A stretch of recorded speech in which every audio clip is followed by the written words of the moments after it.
มื้อนี้สิมาตอบคอมเมนต์น้องสายเพิ่นถามว่าแนะนำวิธีการตั้งค่าใช้เกี่ยวกับ TradingView ใน Binance ให้เบิ่งแหน่โอเคเดี๋ยวเราสิมาอ่าแนะนำให้เด้อว่าวิธีการตั้งค่าเป็นจั่งใดเนาะเอาเป็นพื้นฐานคร่าวๆก่อนเนาะว่ามันมีอิหยังแหน่เนาะโอเคเราขั้นตอนทำอิฐที่เราต้องมีก็คือGoogle Chrome หรือว่าเป็น Safari ก็ได้นะถ้าเราใช้ในMacBook หรือว่าเป็น Windows ทั่วไปก็ได้คือกันเนาะเขาเข้าไปปุ๊บแล้วเข้าไป Google ปุ๊บแล้วให้เราค้นหาคำว่า Binance เราพิมพ์คำว่า Binance เข้าไปเนาะของเขาจะมีอยู่แล้วแต่เขาจะพิมพ์ Binance เนาะ Binance พิมพ์ Binance เข้าไปแล้วค้นหาเนาะค้นหาปุ๊บแล้วมันจะเด้งขึ้นมาหลายอันเนาะประมาณนี้เนาะหลังจากนั้นให้เราเลือกเอาตัวคำว่า Binance ตัวนี้เด้อ Binance ตัว www Binance ตัวนี้เนาะ .com ตัวนี้หลังจากนั้นให้เราคลิกเข้าไปปุ๊บแล้วมันจะเด้งขึ้นมาหน้าต่างประมาณนี้เนาะมันจะมีคำว่า Buy Crypto Market หรือว่าเป็นการเทรดฟิวเจอร์หรือว่าเป็นเอิ้นหยังต่างๆตัวนี้เนาะถ้าว่าเราจะใช้เป็นเพียงแต่เป็น Indicator หรือจะเป็น Signal ในการเบิ่งกราฟซื่อๆให้เราคลิกเข้าคำว่า Market ตัวนี้เนาะคลิกใส่คำว่า Market แล้วมันจะเด้งขึ้นมาหน้านี้เนาะมันจะมีราคาหลายๆอันจะเป็น BNB ก็มีเนาะหรือว่าเป็นEthereum อย่างต่างๆหลายๆสกุลเงินที่เราสามารถเทรดได้นะแต่ว่าเราจะเข้าเทรดก็คือเราจะเอาไปนำใช้เบิ่งช่วยเกี่ยวกับกราฟของ FT Trading ก็คือการเทรด Bitcoin หรือว่า BTC เนาะเราเลือกเอา BTC ตัวที่2ตัวนี้เนาะหลังจากนั้นคลิกเข้าไปปึ๊บแล้วมันจะเด้งขึ้นมาหน้าต่าง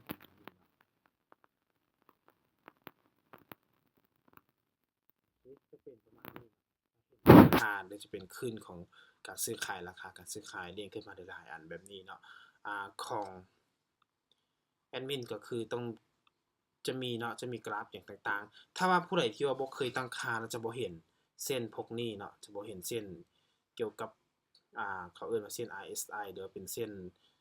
Bollinger อย่างต่างๆเนาะถ้าว่าเป็นหน้าต่างประมาณนี้เราจะเห็นประมาณนี้เนาะหลังจากนั้นถ้าว่ามันเป็นหน้าต่างเห็นกราฟแบบนี้แล้วเราขยายหน้าจอใหญ่ก่อนเนาะขยายหน้าจอใหญ่เพื่อว่า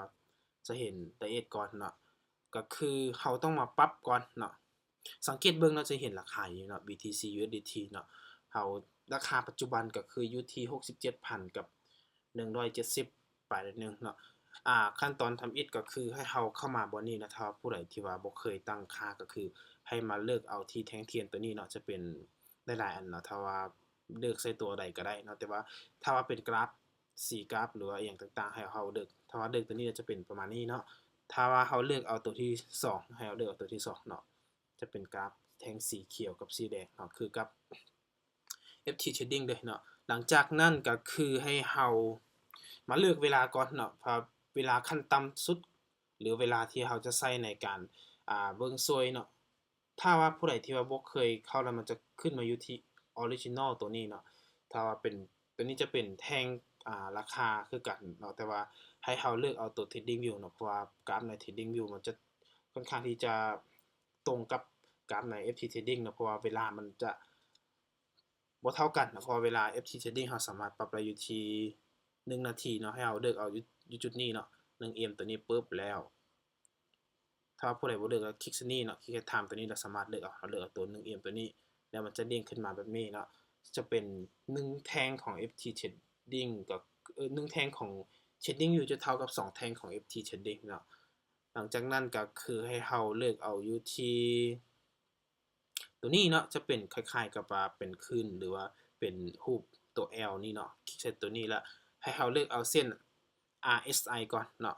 พิมพ์คำว่า RSI เข้าไปตามภาษาอังกฤษเนาะ RSI เนาะเป็นภาษาอังกฤษให้เราเลือกเอาเนาะให้เราเลือกเอาเลยเนาะตัวนี้ให้เราเลือกเอาตัวที่3โดยจะเป็นตัวนี้เนาะคลิกไปปุ๊บแล้วเส้นมันจะขึ้นมา2เส้นเนาะคล้ายๆกับสมเทปกับ FT Trading ก็จะเป็นเส้น SMA 5กับ SMA 50เนาะแต่ว่าตัวนี้จะเป็นเส้น RSI เนาะค่อนข้างที่จะคือกันเลยเนาะอีกอย่างก็คือเส้นที่เราจะเอาเข้ามาก็คือจะเป็นกรอบราคาก็คือจะเป็นเส้น Bollinger Band เนาะคือให้เราพิมพ์ตัวย่อเข้าไปว่า BB เนาะ BB แบบนี้เข้าไปปุ๊บแล้วมันจะเด้งขึ้นมา3อันให้เลือกตัวทำอิฐเนาะตัวนี้เนาะคลิกเข้าไปปุ๊บแล้วเราจะเห็นมา3เส้นเนาะ ก็คือเส้นตัวนี้ก็จะมีหลายฟังก์ชันนะฟังก์ชันเกี่ยวกับการตั้งค่าถ้าว่าผู้ใดถนัดแบบใดแล้วสามารถตั้งค่าเข้ามาได้นะแต่ว่า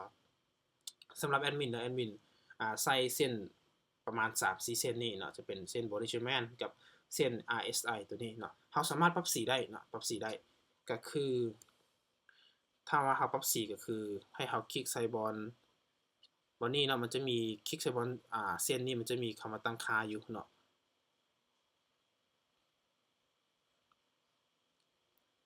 ปึ๊บเนาะคลิกเส้นมันจะเด้งขึ้นมาก็คือตั้งค่าแบบนี้เนาะให้เราคลิกใส่คำว่าตั้งค่าตัวนี้ปึ๊บแล้ว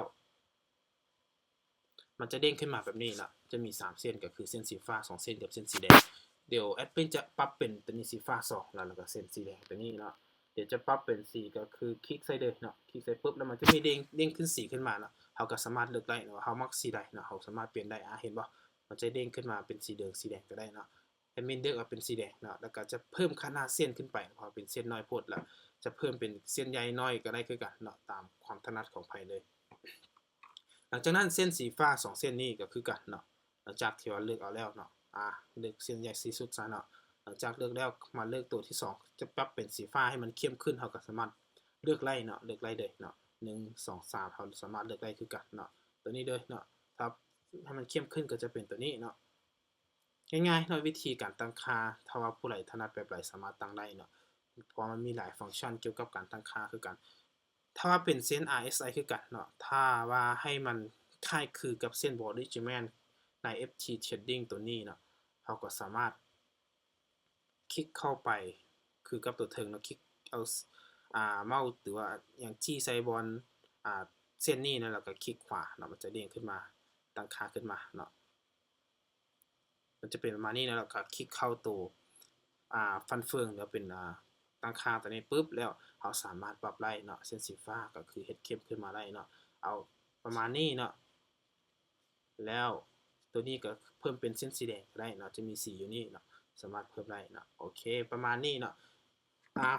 หลังจากนั้นให้เรามาสมเทียบเกี่ยวกับ FT Trading เนาะฝั่งขวามือก็คือค่อยใช้ MacBook เนาะก็คือแบ่งเป็น2หน้าจอทางซ้ายมือก็เป็นเว็บไซต์ของ FT Trading เนาะตัวนี้เนาะค่อยจะเข้าอยู่ Safari อันนึงแล้วก็เข้าอยู่ Google Chrome อันนึง Google Chrome ก็จะเป็น